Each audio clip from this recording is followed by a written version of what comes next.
ರಾತ್ರಿ ಸುಮಾರು 11 ಗಂಟೆ. ಎಂಜಿ ರೋಡ್ನ ಬೀದಿ ದೀಪಗಳ ಕೆಳಗೆ ಅರ್ಜುನ್ ನಿಧಾನವಾಗಿ ನಡೆಯುತ್ತಿದ್ದ. ರಸ್ತೆ ಖಾಲಿ. ಮಳೆ ನಿಂತಿದ್ದರೂ ಗಾಳಿ ತಣ್ಣಗಾಗಿತ್ತು. ಅವನು ಹೆಜ್ಜೆ ನಿಲ್ಲಿಸಿ ಹಿಂದುಮುಖ ತಿರುಗಿ ನೋಡಿದ. ಅವನ ನೆರಳು ಗೋಡೆಯ ಮೇಲೆ ಬಿದ್ದಿತ್ತು. 1, 2, 3ನೇದು ಕೂಡ ಇತ್ತು. ಅರ್ಜುನ್ ಹೃದಯ ಒಮ್ಮೆ ಬಡಿದಂತಾಯಿತು. ಸುತ್ತಮುತ್ತ ಯಾರೂ ಇರಲಿಲ್ಲ. ಬೀದಿ ದೀಪ ಒಂದೇ. ಹಾಗಿದ್ದರೂ 3ನೇ ನೆರಳು ಸ್ಪಷ್ಟವಾಗಿತ್ತು. ಇದು ಮತ್ತೆ ಶುರುವಾಯ್ತಾ ಎಂದು ಅವನು ತನ್ನೊಳಗೆ ಮಾತಾಡಿಕೊಂಡ. ಇದು ಅವನಿಗೆ ಹೊಸದಾಗಿರಲಿಲ್ಲ. ಬಾಲ್ಯದಿಂದಲೇ ಕೆಲವೊಮ್ಮೆ ಅವನು 3ನೇ ನೆರಳನ್ನು ನೋಡುತ್ತಿದ್ದ. ಆಗ ಅಜ್ಜಿ ಹೇಳುತ್ತಿದ್ದಳು, ಅದನ್ನು ಗಮನಿಸಬೇಡ, ಅದಕ್ಕೆ ಹೆಸರು ಕೊಟ್ರೆ ಅದು ನಿನ್ನ ಜೊತೆಗೆ ಬರುತ್ತೆ. ಅರ್ಜುನ್ ಈಗ ಪತ್ರಕರ್ತ. ಸಮಾಜದಲ್ಲಿ ನಡೆಯುವ ಅನ್ಯಾಯಗಳ ಬಗ್ಗೆ ಬರೆಯುವವನು. ಭಯ ಅವನ ಕೆಲಸವನ್ನೇ ನಿಲ್ಲಿಸಿಲ್ಲ. ಆದರೆ ಈ ನೆರಳು ಅದು ಯಾವಾಗಲೂ ಅವನ ಮನಸ್ಸನ್ನೇ ತಾಕುತ್ತಿತ್ತು. ಮನೆಗೆ ಬಂದಾಗ ಅವನು ಟೇಬಲ್ ಮೇಲೆ ಫೋನ್ ಇಟ್ಟ. ಸ್ನಾನಕ್ಕೆ ಹೋಗುವ ಮುನ್ನ ಲ್ಯಾಪ್ಟಾಪ್ ಓಪನ್ ಮಾಡಿದ್ದ. ಅಷ್ಟರಲ್ಲಿ ಟಿಂಗ್ ಅಂತ ಒಂದು mail notification. Unknown sender. Subject: case 217. Arjun ಕುರ್ಚಿಯಲ್ಲಿ ಕುಳಿತ. ಫೈಲ್ ಓಪನ್ ಮಾಡಿದ ಕ್ಷಣದಲ್ಲೇ ಅವನ ಮುಖ ಬಿಳಿಯಾಗಿತ್ತು. ಒಬ್ಬ ಕಾಲೇಜ್ ಪ್ರೊಫೆಸರ್ ಸಾವು. ಆತ್ಮಹತ್ಯೆ ಅಂತ ಕೇಸ್ ಕ್ಲೋಸ್ ಮಾಡಲಾಗಿತ್ತು. ಆದರೆ ಕೊನೆಯ ಪುಟದಲ್ಲಿ ಒಂದು ಸಿಸಿಟಿವಿ ಫೋಟೋ ಇತ್ತು. ಪ್ರೊಫೆಸರ್ ಇಬ್ಬನೇ ನಿಂತಿದ್ದ. ಆದರೆ ಗೋಡೆಯ ಮೇಲೆ 3ನೇ ನೆರಳು. ಅರ್ಜುನ್ ಫೋಟೋ ಕಡೆ ನೋಡುತ್ತಲೇ ನಿಂತ. ಅವನ ಹಿಂದೆ ಗೋಡೆಯಲ್ಲಿ ಮತ್ತೆ 3 ನೆರಳುಗಳು ಕಾಣಿಸಿಕೊಂಡವು. ಅವನು ನಿಧಾನವಾಗಿ ಕಣ್ಣು ಮುಚ್ಚಿಕೊಂಡ. ಈ ಕಥೆ ಈಗಷ್ಟೇ ಶುರುವಾಗಿತ್ತು. ಅರ್ಜುನ್ ಕಣ್ತೆರೆದಾಗ ರೂಮ್ನಲ್ಲಿದ್ದ ಲೈಟ್ ಮಾತ್ರ ಆನ್ ಇತ್ತು.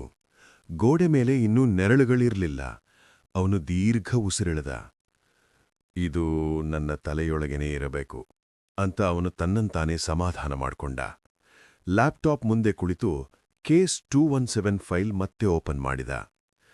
ಪ್ರೊಫೆಸರ್ ಹೆಸರು ಶರಣಪ್ಪ. ಸಮಾಜಶಾಸ್ತ್ರ ಉಪನ್ಯಾಸಕ. ಕೊನೆಯ 2 ವರ್ಷಗಳಲ್ಲಿ ವ್ಯವಸ್ಥೆಯ ವಿರುದ್ಧ ನಿರಂತರವಾಗಿ ಮಾತನಾಡುತ್ತಿದ್ದವನು. ಮರಣದ ದಿನಾಂಕ ರಾತ್ರಿ 11:55. ಅರ್ಜುನ್ ಗಂಟೆ ನೋಡಿದ. ಈಗ 11:57. ಅಕಸ್ಮಾತ್ತಾಗಿ ಲ್ಯಾಪ್ಟಾಪ್ ಸ್ಕ್ರೀನ್ ಫ್ರೀಸ್ ಆಯಿತು. ಮೌಸ್ ಕೆಲಸ ಮಾಡಲಿಲ್ಲ. ರೂಮ್ನ ಫ್ಯಾನ್ನ ಸದ್ದು ಕೂಡ ನಿಧಾನವಾಗಿ ಕಡಿಮೆಯಾದಂತೆ ಅನಿಸಿತು.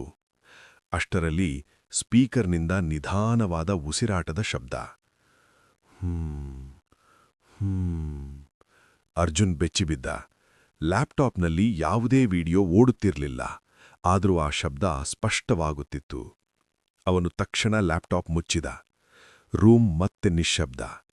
ಅಷ್ಟರಲ್ಲಿ ಫೋನ್ ವೈಬ್ರೇಟ್ ಆಯಿತು. Unknown number. ಒಂದು ಕ್ಷಣ ಕರೆ ತೆಗೆದುಕೊಳ್ಳೋದು ಬೇಡ ಅಂತ ಅನಿಸಿತು. ಆದರೆ ಕೈ ತಾನಾಗಿಯೇ ಸ್ಲೈಡ್ ಆಯಿತು. ಹಲೋ. ಅತ್ತ ಪಕ್ಕದಿಂದ ತುಂಬ ನಿಧಾನವಾದ ಧ್ವನಿ. ಅವನು ಒಬ್ಬನೇ ಇರಲಿಲ್ಲ. ಅರ್ಜುನ್ ಕುರ್ಚಿಯಿಂದ ನಿಂತುಬಿಟ್ಟ. ಯಾರ್ ನೀನು? ಫೋನ್ ಕಟ್ಟಾಯಿತು. ಮೆಸೇಜ್ ಬಂತು. ನೀನು ನೋಡಿದ್ದೇ ನಿಜ. ಅದನ್ನು ಬಚ್ಚಿಡೋದಕ್ಕೆ ಎಲ್ಲರೂ ಸುಳ್ಳು ಹೇಳಿದರು. ಅರ್ಜುನ್ ತಕ್ಷಣ ಬಾಗಿಲು ತೆರೆದು ಹೊರಗೆ ನೋಡಿದ. ಕಾರಿಡಾರ್ ಖಾಲಿ. ಲಿಫ್ಟ್ ಲೈಟ್ ಆನ್ ಆಗಿರಲಿಲ್ಲ. ಮನೆಗೆ ಮರಳಿ ಬಂದಾಗ ಕನ್ನಡಿಯಲ್ಲಿ ಅವನ ಪ್ರತಿಬಿಂಬ ಸ್ವಲ್ಪ ತಡವಾಗಿ ಚಲಿಸಿದಂತೆ ಕಂಡಿತು. ಅವನು ಬೆರಳನ್ನು ಎತ್ತಿದ. ಪ್ರತಿಬಿಂಬ ಒಂದು ಕ್ಷಣ ತಡವಾಗಿ ಅದೇ ಚಲನೆ ಮಾಡಿತು. ಅರ್ಜುನ್ ಹೃದಯ ಜೋರಾಗಿ ಬಡಿತು. ಅವನ ಕಿವಿಗೆ ಅಜ್ಜಿ ಮಾತು ಮತ್ತೆ ಕೇಳಿಸಿದಂತಾಯಿತು. ಅದನ್ನು ನೋಡಿದರೆ ಅದು ನಿನ್ನನ್ನು ನೋಡುತ್ತದೆ. ಅರ್ಜುನ್ ಅರಿತುಕೊಂಡ. ಇದು ಕೇವಲ ಹಳೆಯ ಕೇಸಲ್ಲ. ಇದು ಅವನನ್ನೇ ಹುಡುಕಿಕೊಂಡು ಬಂದಿತ್ತು. ಬೆಳಗಿನ 4 ಗಂಟೆಗೂ ಅರ್ಜುನ್ ನಿದ್ರೆ ಮಾಡಿರಲಿಲ್ಲ. ಕಣ್ಣು ಮುಚ್ಚಿದರೆ ಶರಣಪ್ಪನ ಫೋಟೋ, 3ನೇ ನೆರಳು, ಆ ಧ್ವನಿ ಒಂದೇ ಬಾರಿ ತಲೆಯೊಳಗೆ ತಿರುಗುತ್ತಿತ್ತು. ಅವನು ಕಾಫಿ ಹಾಕಿಕೊಂಡು ಕಿಟಕಿಯ ಹತ್ತಿರ ನಿಂತ. ಬೆಂಗಳೂರು ಇನ್ನೂ ನಿದ್ದೆಯಲ್ಲಿತ್ತು. ದೂರದಲ್ಲಿ 1-2 ವಾಹನಗಳ ಶಬ್ದ ಮಾತ್ರ. ಫೋನ್ ಮತ್ತೆ ವೈಬ್ರೇಟ್ ಆಯಿತು. ಅದೇ ಅನ್ನೋನ್ ನಂಬರ್. ಈ ಬಾರಿ ಅರ್ಜುನ್ ಹೆದರಲಿಲ್ಲ. ನೀನೇನಾ ಅಂತ ನೇರವಾಗಿ ಕೇಳಿದ. ಕೆಲವು ಕ್ಷಣ ಮೌನ. ಆಮೇಲೆ ಅದೇ ನಿಧಾನ ಧ್ವನಿ. ನೀನು ಕೇಸ್ ಓಪನ್ ಮಾಡಿದ್ರೆ ಅದು ನಿನ್ನ ಹಿಂದೆ ಬರುತ್ತೆ. ಯಾರದು? ಅರ್ಜುನ್ ಧ್ವನಿ ಸ್ವಲ್ಪ ಕಂಪಿಸಿತು. ಭಯ. ಕರೆ ಮತ್ತೆ ಕಟ್ಟಾಯಿತು. ಅರ್ಜುನ್ ಕುರ್ಚಿಯಲ್ಲಿ ಕುಳಿತ. ಭಯ ಅಂದರೆ ಏನು? ವ್ಯಕ್ತಿಯೇ, ಮನಸ್ಸಿನ ಭ್ರಮೆಯೇ, ಅಥವಾ ಯಾವುದೋ ಬೇರೆದೇನಾ? ಅವನು ಫೈಲ್ನೊಳಗಿನ ವಿಳಾಸ ಲೋಡಿದ. ಶರಣಪ್ಪ ಕೊನೆಯದಾಗಿ ಹೋಗಿದ್ದ ಜಾಗ ಹಳೆಯ ಕಾಲೇಜ್ ಬ್ಲಾಕ್, ಸಿಟಿ ಹೊರವಲಯ. ಸೂರ್ಯೋದಯವಾಗುತ್ತಿದ್ದಂತೆ ಅಲ್ಲಿಗೆ ಹೋಗೋದು ಅಂತ ತೀರ್ಮಾನ ಮಾಡಿದ. ಕಾಲೇಜ್ ಕ್ಯಾಂಪಸ್ ಖಾಲಿ. ಹಳೆಯ ಕಟ್ಟಡದ ಗೋಡೆಗಳು ಬಿರುಕು ಬಿಟ್ಟಿದ್ದವು. ಗೇಟ್ ಬಳಿ ಕ್ಲೋಸ್ಡ್ ಅಂತ ಬೋರ್ಡ್ ತೂಬಿಟ್ಟಿತ್ತು. ಅರ್ಜುನ್ ಒಳಗೆ ಹೋದ. ಅಷ್ಟರಲ್ಲಿ ಅವನ ಹಿಂದೆ ಹೆಜ್ಜೆಗಳ ಶಬ್ದ. 1, 2, 3ನೆಯದು ಸ್ವಲ್ಪ ತಡವಾಗಿ. ಅವನು ತಿರುಗಿ ನೋಡಿದ. ಯಾರೂ ಇರಲಿಲ್ಲ. ಕ್ಲಾಸ್ರೂಮ್ ಒಳಗೆ ಹೋಗುತ್ತಿದ್ದಂತೆ ಬೋರ್ಡ್ ಮೇಲೆ ಚಾಕ್ನಿಂದ ಬರೆಯಲಾಗಿದ್ದ ಸಾಲು ಅವನ ಗಮನ ಸೆಳೆಯಿತು. ಸತ್ಯಕ್ಕೆ ಬೆಲೆ ಇದೆ. ಅರ್ಜುನ್ ಕೈಯಿಂದ ಚಾಕ್ ತೆಗೆದುಕೊಂಡ.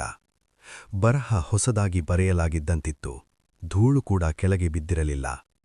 ಅಷ್ಟರಲ್ಲಿ ಕಿಟಕಿಯ ಗಾಜಿನಲ್ಲಿ ಅವನ ಪ್ರತಿಬಿಂಬ ಕಂಡಿತು. ಈ ಬಾರಿ ಪ್ರತಿಬಿಂಬ ಅವನ ಕಡೆ ನೋಡುತ್ತಿರಲಿಲ್ಲ. ಅದು ಅವನ ಹಿಂದೆ ನೋಡುತ್ತಿತ್ತು. ಅರ್ಜುನ್ ನಿಧಾನವಾಗಿ ತಿರುಗಿದ. ಗೋಡೆಯ ಮೇಲೆ 3ನೇ ನೆರಳು ಮತ್ತೆ ಮೂಡಿತ್ತು. ಈ ಜಾಗದಲ್ಲಿ ಏನೋ ಭಯಾನಕವಾಗಿತ್ತು. ಮತ್ತು ಶರಣಪ್ಪ ಇಲ್ಲಿ ಒಬ್ಬನೇ ಸತ್ತಿರಲಿಲ್ಲ ಅನ್ನೋದು ಅವನಿಗೆ ಖಚಿತವಾಯಿತು. ಅರ್ಜುನ್ ಆ ಹಳೆಯ ಕಟ್ಟಡದಿಂದ ಹೊರಬಂದಾಗ ಗಾಳಿ ಸ್ವಲ್ಪ ಜೋರಾಗಿ ಬೀಸುತ್ತಿತ್ತು. ನೆಲದ ಮೇಲೆ ಬಿದ್ದ ಎಲೆಗಳು ಸುತ್ತುತ್ತಿದ್ವು. ಅವನ ಮನಸ್ಸಿನಲ್ಲಿ ಮಾತ್ರ ಒಂದೇ ಪ್ರಶ್ನೆ ತಿರುಗುತ್ತಿತ್ತು. ಶರಣಪ್ಪ ಇಲ್ಲಿ ನಿಜವಾಗಿ ಏನು ಕಂಡಿದ್ದ? ಅವನು ಮೊಬೈಲ್ ತೆಗೆದು ಹಳೆಯ ಸುದ್ದಿವರದಿಗಳನ್ನು ಹುಡುಕಿದ. ಅದೇ ಕಾಲೇಜಿಗೆ ಸಂಬಂಧಿಸಿದಂತೆ ಇನ್ನೂ 3 ಆತ್ಮಹತ್ಯೆ ಪ್ರಕರಣಗಳು ಕಂಡುಬಂದವು. ಎಲ್ಲವೂ ಬೇರೆ ಬೇರೆ ವರ್ಷಗಳಲ್ಲಿ ನಡೆದಿದ್ದವು. ಎಲ್ಲವೂ ರಾತ್ರಿ ಸಮಯದಲ್ಲಿ. ಒಂದು ವಿಷಯ ಮಾತ್ರ ಎಲ್ಲದಲ್ಲೂ ಒಂದೇ ಆಗಿತ್ತು. ಎಲ್ಲರ ಕೊನೆಯ ಮಾತು ಅಥವಾ ಸಂದೇಶ. ನಾನು ಒಬ್ಬನೇ ಇರಲಿಲ್ಲ. ಅರ್ಜುನ್ ಬೆನ್ನಿನ ಮೂಲಕ ಚಳಿ ಹರಿದಂತೆ ಅನಿಸಿತು. ಇದು ಯಾದೃಚ್ಛಿಕ ಅಲ್ಲ ಅನ್ನೋದು ಈಗ ಸ್ಪಷ್ಟವಾಗಿತ್ತು. ಅವನು ಕಾಲೇಜಿನ ಹಳೆಯ ವಾಚ್ಮ್ಯಾನ್ ಮನೆ ಕಡೆ ಹೋದ. ಬಾಗಿಲು ತಟ್ಟಿದ. ಒಬ್ಬ ವಯಸ್ಸಾದ ವ್ಯಕ್ತಿ ನಿಧಾನವಾಗಿ ಬಾಗಿಲು ತೆರೆದ. ಅವನ ಕಣ್ಣಲ್ಲಿ ಭಯ ಸ್ಪಷ್ಟವಾಗಿ ಕಾಣಿಸುತ್ತಿತ್ತು. ನೀವು ಶರಣಪ್ಪನ ವಿಷಯ ಕೇಳ್ತಾ ಇದ್ದೀರಾ ಎಂದು ಅವನು ಅರ್ಜುನ್ ಮಾತು ಆರಂಭಿಸುವ ಮೊದಲೇ ಕೇಳಿದ. ಅರ್ಜುನ್ ಕ್ಷಣಕಾಲ ನಿಂತುಬಿಟ್ಟ. ನಿಮಗೆ ಹೇಗೆ ಗೊತ್ತು? ಎಲ್ಲರೂ ಅದೇ ವಿಚಾರ ಕೇಳ್ತಾರೆ, ಆದರೆ ಯಾರೂ ನಿಲ್ಲೋದಿಲ್ಲ ಎಂದು ವೃದ್ಧ ನಿಧಾನವಾಗಿ ಉತ್ತರಿಸಿದ. ಅವನು ಅರ್ಜುನ್ನನ್ನು ಒಳಗೆ ಕರೆದ. ಆ ರಾತ್ರಿ ನಾನು ಇಲ್ಲೇ ಇದ್ದೆ. ಪ್ರೊಫೆಸರ್ ಒಬ್ಬರೇ ಬಂದಿದ್ರು. ಆದರೆ ಹೊರಗೆ ಹೋಗುವಾಗ ಎಂದು ಹೇಳಿ ಅವನು ಮಾತು ನಿಲ್ಲಿಸಿದ. ಹೊರಗೆ ಹೋಗುವಾಗ ಏನು? ಅರ್ಜುನ್ ಕೇಳಿದ. ಅವನ ಹಿಂದೆ ಯಾರೋ ಇದ್ದಂತೆ ಅನ್ನಿಸಿತು. ನಾನು 3 ಹೆಜ್ಜೆಗಳ ಶಬ್ದ ಕೇಳಿದೆ, ಆದರೆ ನನಗೆ ಕಾಣಿಸಿದ್ದು ಒಬ್ಬನೇ. ಅಷ್ಟರಲ್ಲಿ ಮನೆಯೊಳಗಿನ ಬಲ್ಬ್ ಒಮ್ಮೆ ಮಿಂಚಿ ಆರಿಹೋಯಿತು. ಪೂರ್ಣ ಅಂಧಕಾರ. ವೃದ್ಧನ ಧ್ವನಿ ನಡುಗಿತು. ಇದು ಮತ್ತೆ ಶುರುವಾಗಿದೆ. ಅರ್ಜುನ್ ಕತ್ತಲಿನಲ್ಲಿ ಗೋಡೆಯ ಕಡೆ ನೋಡಿದ. 3 ನೆರಳುಗಳು ಕಾಣಿಸಿಕೊಂಡವು. ಒಂದರಲ್ಲಿ ಮಾತ್ರ ಚಲನೆ ಇರಲಿಲ್ಲ. ಅದೇ ಕ್ಷಣದಲ್ಲಿ ಅರ್ಜುನ್ ಫೋನ್ ವೈಬ್ರೇಟ್ ಆಯಿತು. ಒಂದು ಸಂದೇಶ. ಈ ಬಾರಿ ನೀನು ಸಾಕ್ಷಿ. ಹಠಾತ್ತನೆ ಲೈಟ್ ಮತ್ತೆ ಬೆಳಗಿತು. ವೃದ್ಧ ಕುರ್ಚಿಯಲ್ಲಿ ಕುಸಿದು ಬಿದ್ದಿದ್ದ. ಅರ್ಜುನ್ ತಕ್ಷಣ ಅವನ ಬಳಿ ಹೋಗಿ ಕೈ ಹಿಡಿದ. ಯಾವುದೇ ಚಲನೆ ಇರಲಿಲ್ಲ. ಹೊರಗಿಂದ ಪೊಲೀಸ್ ಸೈರನ್ ಶಬ್ದ ಕೇಳಿಬಂತು. ಅರ್ಜುನ್ ಕೈ ಇನ್ನೂ ವೃದ್ಧನ ಕೈ ಮೇಲಿತ್ತು. ಅಷ್ಟರಲ್ಲಿ ಬಾಗಿಲು ಬಳಿ ಗಟ್ಟಿ ಧ್ವನಿ ಕೇಳಿಸಿತು. ಯಾರು ಒಳಗಿದ್ದಾರೆ? ಅರ್ಜುನ್ ಅರ್ಥ ಮಾಡಿಕೊಂಡ. ಈ ಕಥೆ ಈಗ ಅವನನ್ನು ಬಿಡೋದಿಲ್ಲ. ಅರ್ಜುನ್ ಶ್ವಾಸ ತಗ್ಗಿಸಿಕೊಂಡು ಬಾಗಿಲು ಮುಚ್ಚಿದ. ಮನಸ್ಸಿನಲ್ಲಿ ಒಂದು ಮಾತ್ರ ಸ್ಪಷ್ಟ. ಈ ಕೇಸ್ ಕೇವಲ ಶರಣಪ್ಪನ ವಿಷಯವಲ್ಲ, ಅದು ನನ್ನ ಜೀವನಕ್ಕೂ ಸೇರಿದೆ. ಅವನು ಫೋನ್ ಮತ್ತೆ ಪರಿಶೀಲಿಸಿದ. ಹೊಸ ಮೆಸೇಜ್. ನೀನು ನೋಡಿರುವುದು ಆರಂಭ ಮಾತ್ರ. ಕಠಿಣ ಸದ್ದು. ಮೌಸ್ನಿಂದ ಅಲ್ಲ, ಲ್ಯಾಪ್ಟಾಪ್ನಿಂದ ಅಲ್ಲ. ಅಶ್ಚರಿ. ಅರ್ಜುನ್ ತಕ್ಷಣ ಲ್ಯಾಪ್ಟಾಪ್ ತೆಗೆದುಕೊಂಡ. ಫೈಲ್ ಮತ್ತೆ ಓಪನ್ ಮಾಡಿದಂತೆ ಒಂದು ವಿಡಿಯೋ ಆಟೋಪ್ಲೇ ಆಗಿತ್ತು. ಕ್ಯಾಮರಾ ಫ್ರೇಮ್ ಶರಣಪ್ಪ ಕೊನೆಯ ದಿನವಲ್ಲಿನ ಕಾಲೇಜು ಕ್ಲಾಸ್ರೂಮ್. ಆತ ಒಬ್ಬನೇ ನಿಂತಿದ್ದ. ಆದರೆ 3 ನೆರಳುಗಳು ಗೋಡೆಯ ಮೇಲೆ ಹೃದಯ ಸ್ಪಂದಿಸುತ್ತಿದ್ದಂತೆ ಹಿಗ್ಗುತ್ತಿದ್ದವು. ಅರ್ಜುನ್ ಹೃದಯ ಬೇರೆ ಬಡಿದಂತಾಯಿತು. ದೃಶ್ಯದಲ್ಲಿ ಒಂದು ನೆರಳು ಹದಗೆಳವಂತಿದ್ದಂತೆ ತಿರುಗಿತು. ಪ್ರೊಫೆಸರ್ ಮುಖ ನೋಡುತ್ತಿದ್ದಂತೆ ಅರ್ಜುನ್ ನೆರೆದಿದ್ದಡೆಗೆ ತಿರುಗಿದಂತೆ ಅನಿಸಿತು. ಅವನು ಕೈ ತಟ್ಟಿದಂತೆ ಲ್ಯಾಪ್ಟಾಪ್ ಸ್ಕ್ರೀನ್ ಮತ್ತೆ ಫ್ರೀಸ್ ಆಯಿತು. ಅವನ ಕಿವಿಗೆ ನಿಧಾನವಾದ ಉದ್ವೇಗಕಳ ಧ್ವನಿ ಕೇಳಿಸಿತು. ನೀನು ಈಗಲೇ ಮುಂದುವರಿಸಿದರೆ ಮುಂದೆ ಹಿಂಡಲು ಸಾಧ್ಯವಿಲ್ಲ. ಅರ್ಜುನ್ ಹಿಂದೆ ನೋಡಿದ. 3ನೇ ನೆರಳು ಲಿವಿಂಗ್ ರೂಮ್ನ ಗೋಡೆಯ ಮೇಲೆ ಮತ್ತೆ ಮೂಡಿತ್ತು. ಆ ಕ್ಷಣದಲ್ಲಿ ಯಾರೋ ನಿಗದಿಯಾಗಿ ನಿಂತಂತೆ ತೋರುವ ಬೆಕ್ಕಿನ ಆಲೋಚನೆಯಂತೆ ಮನಸ್ಸು ತೀವ್ರವಾಗಿ ಭಯಪಡಿತು. ಅರ್ಜುನ್ ಅಂತಿಮ ನಿರ್ಧಾರ ಮಾಡಿದ. ನಾನು ಕೇಸ್ ಮುಚ್ಚುವವನು ಅಲ್ಲ, ನಾನು ಸತ್ಯ ಬಹಿರಂಗಪಡಿಸಬೇಕು. ಅವನ ಬಲ್ಬ್ ಹಠಾತ್ ಮಿಂಚಿತು ಮತ್ತು ಸಂಪೂರ್ಣ ರೂಮ್ ಕತ್ತಲಾಯಿತು. ಅರ್ಜುನ್ ತಕ್ಷಣವೇ ಎಚ್ಚರಿಕೆ ಪಡೆಯುತ್ತಲೇ ಕೀಬೋರ್ಡ್ಗೆ ಕೈಯಿಟ್ಟ. ಅಗತ್ಯವಿದ್ದದ್ದೇ ಸತ್ಯವನ್ನು ಹುಡುಕುವುದು. ಅರ್ಜುನ್ ಕೀಬೋರ್ಡ್ ಮೇಲೆ ಕೈಯಿಟ್ಟ. ಎಲ್ಲಾ ಫೈಲ್ಗಳು ತೆರೆಯಲು ಸಿದ್ಧವಾಗಿವೆ. ಆದರೆ ಲ್ಯಾಪ್ಟಾಪ್ನ ಸ್ಕ್ರೀನ್ ನಿಧಾನವಾಗಿ ಮಿಲಿನಂತೆ ಕೆಂಪಗಿ ಬೆಳಗಿತು. ಫೋನ್ ವೈಬ್ರೇಟ್ ಆಗಿತು. Unknown number. ನೀನು ಬಲಿಷ್ಠವಲ್ಲ ಅರ್ಜುನ್ ಅಂತ ಒಂದು ನಿಧಾನ ಆದರೆ ದುರಂತ ಧ್ವನಿ ಕೇಳಿಸಿತು. ಅವನ ಹೃದಯ ಜೋರಾಗಿ ಬಡಿದು ಕೈ ಕಂಪಿಸಿತು. ಅವನು ಫೈಲ್ ಓಪನ್ ಮಾಡಿದ. ಶರಣಪ್ಪನ ಕೊನೆಯ ವಿಡಿಯೋವು ಅಚಾನಕ್ ಮುಂದುವರಿದಂತೆ ತೋರಿಸಿತು. ಪ್ರೊಫೆಸರ್ ಶಿಫಾರಸ್ಸು ಮಾಡಿದ ಪುಸ್ತಕವನ್ನು ಓದುವಾಗ ಪೇಜ್ಗಳ ನಡುವೆ ರಕ್ತದ ಗುರುತುಗಳು. ಅರ್ಜುನ್ ಹಠಾತ್ ಲ್ಯಾಪ್ಟಾಪ್ ಹಿಂದು ತಿರುಗಿಸಿದ. ಮನೆಯ ಗಾಜುಗಳಿಂದ ಪ್ರತಿಬಿಂಬ ನೋಡಿ ಬೆಚ್ಚಿಬಿದ್ದ. ಅವನು ಲಿವಿಂಗ್ ರೂಮ್ನಲ್ಲಿ ತಾನೇ ಮಾತ್ರ ಇದ್ದ. ಆದರೆ 3ನೇ ನೆರಳು ಕಡ್ಡಿ ಹಾದಿಯಂತೆ ಹತ್ತಿರ ಬರುವಂತೆ ಕಾಣಿಸಿತು. ಅಷ್ಟರಲ್ಲಿ ಫೋನ್ ಕರೆ ಮತ್ತೆ ಬಂತು. ನೀನು ಮುಂದುವರೆದಿದ್ದರೆ ಅದು ನಿನಗೆಲ್ಲ ನಿಜವಾಗಿಸುತ್ತದೆ ಎಂದು ಧ್ವನಿ ತಿಳಿಸಿತು. ಅರ್ಜುನ್ ನಿರ್ಧರಿಸಿದ. ನಾನು ಶರಣಪ್ಪನಂತೆ ತಪ್ಪಿಸಿಕೊಳ್ಳಲು ಬಯಸುವುದಿಲ್ಲ. ಹೆಜ್ಜೆ ಹಾಕಿ ರೂಮ್ನ ಕಡೆ ಹೋದ ಕ್ಷಣ ಕಿಟಕಿಯ ವಿಂಡೋದಲ್ಲಿ ಏನೋ ಚಲಿಸಿತು. ಬೆಳಕು ಮಿಂಚಿದಂತೆ 3 ನೆರಳುಗಳು ಆ ವಿಂಡೋ ಮೇಲೆ ಸ್ಪಷ್ಟವಾಗಿ ಮೂಡಿದವು. ಅರ್ಜುನ್ ಹಠಾತ್ ಹಿಂದೆ ನೋಡಿದ. ಒಬ್ಬ ನಿಜವಾಗದ ವ್ಯಕ್ತಿಯಿಲ್ಲ, ಆದರೆ ಭಯ ಎಲ್ಲಾ ಕಡೆ ಇರಲಾರಂಭಿಸಿತು. ಆ ಕ್ಷಣದಲ್ಲಿ ಅವನು ಬಲ್ಹೀನನಂತೆ ತಡವಾಗಿ ಹೆಜ್ಜೆ ಹಾಕಿದ. ಹುಡುಕಾಟ ಈಗ ಆರಂಭವಾಗಿದೆ. ಅರ್ಜುನ್ ಒಂದು ಆಳವಾದ ಉಸಿರೆಳೆದ ನಂತರ ಲ್ಯಾಪ್ಟಾಪ್ ಅನ್ನು ಮತ್ತೆ ತೆರೆಯಲು ಹೋದ. ಆದರೆ ಫೈಲ್ಗಳ ಮೇಲೆ ಕರ್ಸರ್ ಸ್ವತಃ ಚಲಿಸಿತು ಮತ್ತು ಒಂದು ಹೊಸ ಡಾಕ್ಯುಮೆಂಟ್ ಆಟೋ ಓಪನ್ ಆಯಿತು. ನಿಜವನ್ನು ನೋಡುವ ಧೈರ್ಯವಿದೆನಾ ಎಂಬ ಶೀರ್ಷಿಕೆ ಕಾಣಿಸಿಕೊಂಡಿತು. ಅರ್ಜುನ್ ಬೆನ್ನು ಹಿಂಬಾಲಿಸಿ ನೋಡಿದ. ಲಿವಿಂಗ್ ರೂಮ್ನ ಗೋಡೆಯ ಮೇಲೆ 3 ನೆರಳುಗಳು ಈಗ ಸ್ಪಷ್ಟವಾಗಿ ತೀವ್ರವಾಗಿ ಹಲ್ಲು ಹಿಡಿದಂತೆ ಕಾಣುತ್ತಿವೆ. ಒಂದರ ಮೇಲೊಂದು ಚಲನೆ ಸ್ಪಷ್ಟವಾಗುತ್ತಿದೆ. ಅವನು ಧೈರ್ಯವಾಗಿ ಸ್ಟೂಲ್ ಮೇಲೆ ಕುಳಿತು ಡಾಕ್ಯುಮೆಂಟ್ ಓದಲು ಆರಂಭಿಸಿದ. ಇಲ್ಲಿ ಶರಣಪ್ಪನ ಹಳೆಯ ದಾಖಲೆಗಳು, ಅಸತ್ಯ ನ್ಯಾಯ, ಸತ್ತವರ ಕುತೂಹಲ, ಅಸಹ್ಯ ಸಮಾಜಧರ್ಮ ಎಲ್ಲವೂ ವಿವರವಾಗಿ. ಹಠಾತ್ ಲ್ಯಾಪ್ಟಾಪ್ನ ಸ್ಕ್ರೀನ್ ಬ್ಲೂ ಫ್ಲ್ಯಾಶ್ ಮಾಡಿದಂತೆ ಫೋಟೋ ಮಿಂಚಿತು.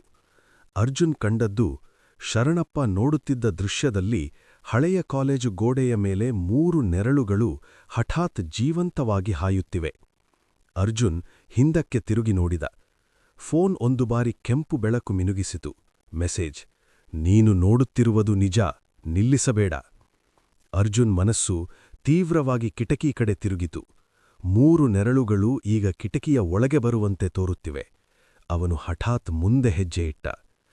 ಒಬ್ಬಲೇ ಇಲ್ಲದಂತೆ, ಆದರೆ ಭಯ ಎಲ್ಲಾ ಕಡೆ ಇದೆ. ಅರ್ಜುನ್ ಕೆಟ್ಟ ಉಸಿರೆಳೆದ. ಲ್ಯಾಪ್ಟಾಪ್ ಮುಂದೆ ಕುಳಿತು ಡಾಕ್ಯುಮೆಂಟ್ ಓದುವಾಗ ಸದ್ದು ಅವನ ಕಿವಿಗೆ ತಲುಪಿತು. ರೂಮ್ನ ಒಳಗೆ ಏನೋ ಚಲನೆಯ ಶಬ್ದ. ಅವನು ತಿರುಗಿ ನೋಡಿದ. ಒಂದು ನಿಶ್ಶಬ್ದ ಕಪ್ಪು ನೆರಳು ಕೊಂಚ ಹಿಂದಕ್ಕೆ ಹಿಂಡಿ ಗೋಡೆಯ ಮೇಲೆ ಹೋರಾಟದಂತೆ ಕಾಣಿಸುತ್ತಿದೆ. ಅರ್ಜುನ್ ಹೃದಯ ಜೋರಾಗಿ ಬಡಿದಂತೆ ಅನುಭವಿಸಿದ.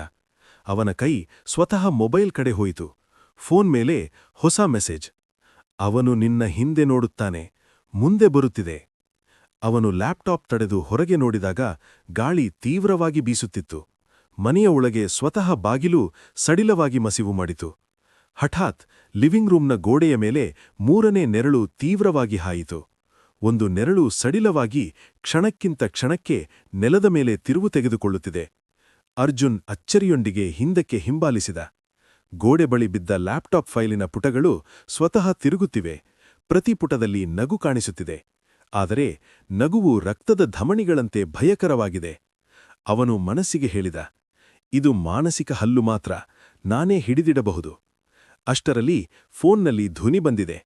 ನೀನು ಮುಂದುವರಿದರೆ ನಿನ್ನ ನಿಜ ಈಗಲೇ ಬಿಟ್ಟು ಹೋಗುವುದಿಲ್ಲ.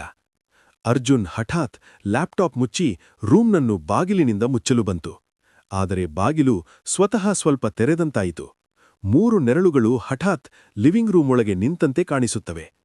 ಅರ್ಜುನ್ ಬೆನ್ನು ಹಿಂಬಾಲಿಸಿ ಒಂದು ದೊಡ್ಡ ಉಸಿರೇ ಎಳೆದ. ಈ ಕೇಸ್ ಈಗ ನಿಜವಾಗಿಯೂ ಅವನನ್ನೇ ತಲುಪಿದೆ. ಅರ್ಜುನ್ ಬಾಗಿಲು ಮುಚ್ಚಲು ಹತ್ತಿದಾಗ 2 ಮಿಲಿನಂತಹ ಸದ್ದುಗಳು ಲಿವಿಂಗ್ ರೂಮ್ನಲ್ಲಿ ಪ್ರತಿಬಿಂಬಿಸಿದವು. ಅವನ ಪೆಟ್ರೋಲ್ ಲ್ಯಾಂಪ್ನ ಬೆಳಕು ಮೃದುವಾಗಿ ಹಿಂಬಾಲಿಸುತ್ತಿತ್ತು. ಆದರೆ 3 ನೆರಳುಗಳು ಹಠಾತ್ ಗೋಡೆಯ ಮೇಲೆ ತಿರುಗುತ್ತಿವೆ. ಅರ್ಜುನ್ ಹೃದಯ ತೀವ್ರವಾಗಿ ಬಡಿದಂತೆ ಅನುಭವಿಸಿದ.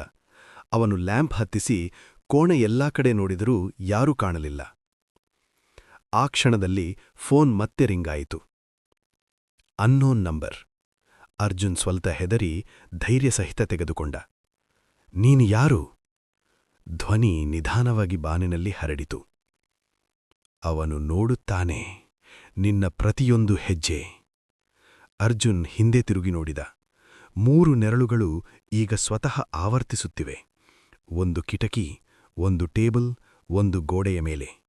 ಒಂದು ನೆರಳು ಹಠಾತ್ ಜಿಗಿತ ಮಾಡಿತು, ಬುದ್ಧಿಮತ್ತೆ ಹೆಚ್ಚಾಗಿ ತಿರುಗಿತು. ಅರ್ಜುನ್ ನಿಶ್ಚಯಿಸಿದ, ನಾನೇ ಮುಂದುವರಿಸುತ್ತೇನೆ. ಸತ್ಯ ತಿಳಿದುಕೊಳ್ಳುವುದು ನನ್ನ ಕೆಲಸ. ಅವನು ಫೈಲ್ ತಲುಪಲು ಮುಂದಾದಂತೆ ಕಿಟಕಿಯ ಗಾಜು ಅಕಸ್ಮಾತ್ ಮುರಿದು ಒಂದು ಪತ್ತೆಯಾದ ಶಬ್ದ ಅಂದ್ರೆ ಹತ್ತಿರ ಬರುವಂತೆ ಭಾಸವಾಗಿದೆ. ಅರ್ಜುನ್ ಹಠಾತ್ ಹಿಂಬಾಲಿಸಿ ಹಿಂದುಗಡೆ ಬಿದ್ದ. 3 ನೆರಳುಗಳ ಮಧ್ಯೆ ಒಂದು ವ್ಯಕ್ತಿ ದೇಹವಿಲ್ಲದಂತೆ, ಆದರೆ ಅವನು ನಿಜವಾಗಿಯೂ ಅಲ್ಲಿ ನಿಂತಂತೆ ಕಾಣಿಸುತ್ತಿದ್ದ.